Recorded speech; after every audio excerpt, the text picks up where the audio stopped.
front door panel removal. We're going to start with taking this screw out right here, just a Phillips. Go ahead and get that out, save that, don't lose it. And we're going to take a flathead or a butter knife, whatever you got, and pop this inside panel off. It helps to lift the handle, and then you could just pop it off. Be gentle not to rage pop it, and you could crack it and break it. Then we're going to get this Phillips out of here, just like that. There is a little plastic screw. You just unscrew it like that, and then pull the centerpiece out, and then you're gonna have to get a little something to pop this this clip piece out like that. Save this. All right, now to remove the door panel, there's clips all up and down here, and we're gonna take a couple screws off, a couple more screws. We got to take this off, and then we got to disconnect some cables. So let's take this screw out right here, take that one out, and then we're gonna get something to gently pop this wood piece up. Just go along here and kind of pop it up, but be careful because on this side there's a little hook, and you want to pull the back end up first and then pull it straight backwards because you don't want to break that hook off.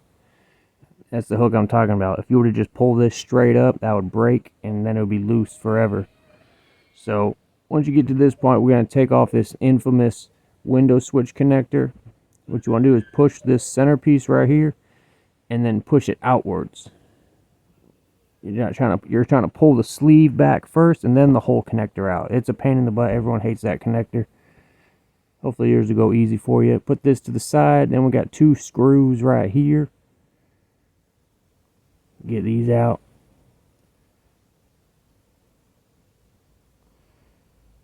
Got this. Remove this piece.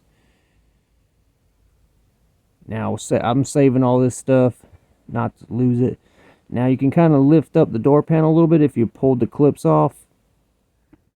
What I mean is you're going to reach under the door panel and kind of pull straight backwards. There's a bunch of little securing clips, but they pop loose. Start from the bottom and work your way up the side. Once you get them loose, or the door kind of out, you should be able to kind of pull it like this, the door panel.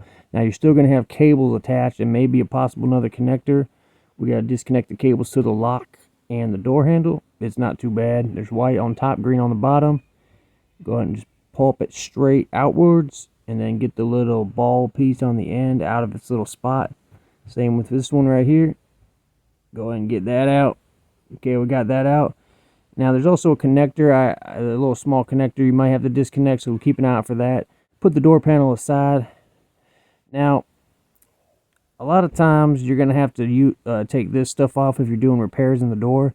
And this is just kind of like a noise insulator. And if you ever want to take this off, you just kind of pull it up like that slowly so it doesn't rip, and then when you want it, you can put it back on like that.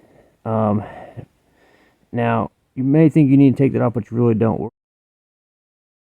Kind of smush it down. This is loose. It's tightened down all the way, but it just hangs a little loose sometimes. First thing we do, make sure you got your clips back on your door panel. Sometimes these stay stuck in the metal door or they fall off. So just make sure you got them. If you lost one or you broke one, it's not the end of the world, but try to get them all back in the door panel before you put the door panel back on. Now, first we're going to set up the cables.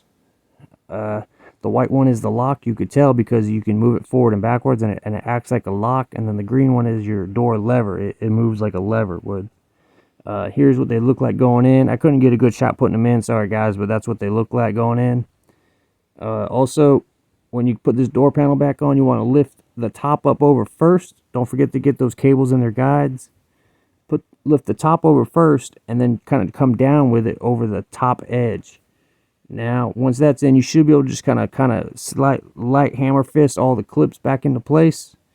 Then you're going to get this bracket and line it up. It has a little bit of movement. You can kind of line it up where you need it to be. Then we'll get this panel back in with the screws. And we're going to connect this small connector. This is what I missed the first one I was showing you. So connect that, or connect that. Now this connector, what you want to do is how you pull the sleeve all the way back. Then you put the connector in, and then you push the sleeve forward. Now you may think you have the sleeve pulled all the way back, but you probably don't. So if you're having trouble, you need to pull that sleeve back as far as it can go. and then you push it in, and then you push the sleeve forward. Now put this in, you want to nose dive it, get that hook under there, and then just be patient with this. Just kind of massage this back into place. I mean, at this point, these cars are old and they're brittle, and you know, you don't want to break them. So got that tight. Now we're going to put this screw back in here. All right, now we'll put the screw back in near the handle, and then put that panel piece in. You just kind of put it in like this, and then just kind of gently push it in, and it should clip into place. And that's it, guys. So get this clip in. Hope this video helped you guys out. Any additional information in the comments is appreciated. Please subscribe, help me out. I know my content's boring, but it'll help me out, you know, get some subs. And that's it. We'll get this black piece in if you removed it. And that's it. So thanks for watching. Alright guys, that's all the information I got for you. The rest of the video is just a couple products and other stuff I got going on. Totally up to you if you want to stick around. I got a 15% off promo code for AUXITO LED headlights. These are the best headlights in my opinion. They just recently upgraded all their technology, so their LED lights are even brighter than the others that are still using old tech. I've had many LED lights as far as like headlights, interior lights, whatever, brake lights, and these are the best. They don't flicker, they're not cheap. They don't like go out on you. All you gotta do is go to the AUXITO website, type in your vehicle information, then look up what kind of light you want. All their products will pop up, and these are available on Amazon as well. But if you go to the website and use GearmoAuto in the discount code spot, you will get 15% off. So if you're looking for new brighter upgrades, check these out.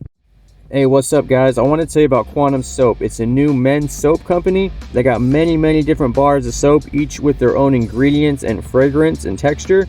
They even have grittier bars for like mechanics or whoever, like the dark matter bar. It's extra gritty. If you go to their website, it's free shipping over $50. Each bar is about $5. You also get a 10% discount code for your first order. They're coming out with many new soaps. It's definitely worth checking out. Of course, I have a discount code for you. It's GearmoAuto. If you type it in at checkout, you'll get 10% off. You could use it as many times as you want every time you order. These make great gifts to husbands, boyfriends, uncles, nephews. They even got the Galactic Mechanic Bar. It's super gritty for mechanics, so check that out.